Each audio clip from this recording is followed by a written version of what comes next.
Hello to all you beautiful people out there, Regnilla over here bringing you episode 97 of Monster Hunter Freedom Unite. For today's episode, we are doing a quest that if you do it on your own, I'm gonna have to check you into a mental health clinic. Let's be honest here. This one is absolutely a monster. So this quest is the final invitation, and it features 2 Rajang. Now, they're not at the same time. In fact, it's one after the other. However, the timing of Rajang number 2 is so specific that it can either be classified as the monster coming out immediately after the first one is defeated, or it's on a timer.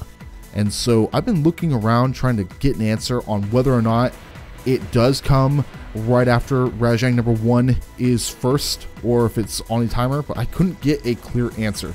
So, based on what I am seeing from both attempts of this quest, I'm going to say that Rajang number 2 comes out immediately after the first one is defeated. And it isn't just any Rajang that comes out, it is the mother of all Rajang. So the second one that comes out is much larger than the one that you're seeing on screen right now. And it is a beast. Well, Rajang itself is a beast entirely, but yeah, when you add height to it as well, this is a scary quest. You can do this on your own. I don't recommend it. This is definitely another one of those team quests that you want to do in a group. But on that note, and something else to keep in mind, I mentioned, I think it was in the first multiplayer episode of Freedom Unite that I posted a few weeks ago, where you have to be watching out for your group as much as yourself when you're in a group hunt, especially against a monster that can hit really hard or really fast, and the Rajang can do both. Now, I mentioned that this was attempt number 2. We tried doing this before with 4 people, but guy number 4, I don't know what this guy's deal was. I think he saw a penny on the ground and he was trying to pick it up the entire time, but he got knocked out all 3 times, causing us to fail. And it was a headache. It was not fun, and I think he left out of embarrassment. I'm not sure, but it was a nightmare. We were doing quite well, and we were on Rajang number 2, but Rajang number 2 was having none of our bullshit, and he went after the weakest link. And unfortunately, that one dude was the weakest link. And man, so whenever you're in a multiplayer quest, look after your teammates, and if you find yourself as the weakest link, play conservatively. Don't go rushing in for attacks, and make sure you're watching your health even more than normal. And I strongly recommend this enough. If you don't do this at this point when you're in G rank, I wonder what's wrong with you. Bring max potions or ancient potions, something to maximize your health, like your maximum health, especially in the chance that you're carded, because if you can't get that extra HP back, then you're going to be in trouble, and the coming fight is going to be a lot harder because you have less health to work with. But I'm not sure if I ever went over this with the Rajang, but I might as well do it now. I have the armor page open for the G rank level Rajang for both sets, so both the Gunner as well as the Blade Master set. So we'll go over both of those. And weirdly enough, on the Monster Hunter Freedom Unite wiki, only one of them has an actual page, unfortunately. The other one, I'm going by some limited information, so I'll just read that off. So let's start with the Gunner armor first. Usually I go by Blade Master, but since the Gunner armor has less info, we'll stick with that instead. So this one is the Puppet Master Shin armor set, and it has a defense range on the low end of 200 and on the high end of about 310. Your skills include Focus, Dragon Resistance +5, Normal Shot, Rapid Bow Up, and Stealth. So some not bad skills, especially if you're a gunner, but honestly, I don't, aside from stealth, I'm not sure if all these particular types of skills are going to warrant themselves too well for a gunner set. Stealth, I think, is an awesome skill if you're a gunner, because the skill makes it so the monsters don't target you as much. So, you know, that's always good if you're a gunner. You want to make sure the monster's attention is off you as much as possible. But your resistances include fire resistance plus 20, plus 15 in water resistance, plus 15 in thunder, -5 in ice, and 25 in dragon. So some nice solid resistances. Now, if we go to the Blade Master set, which is called the Golden Shin armor set, you start with an initial defense of 405, a max defense of 555, and your resistances include fire resistance 15, water resistance 10, ice resistance -10, thunder resistance 10, and dragon resistance 20. Your skills include focus, dragon resistance +5, sharpness +1, and taunt. Taunt can be gemmed out with one of the 10 armor slots that are available.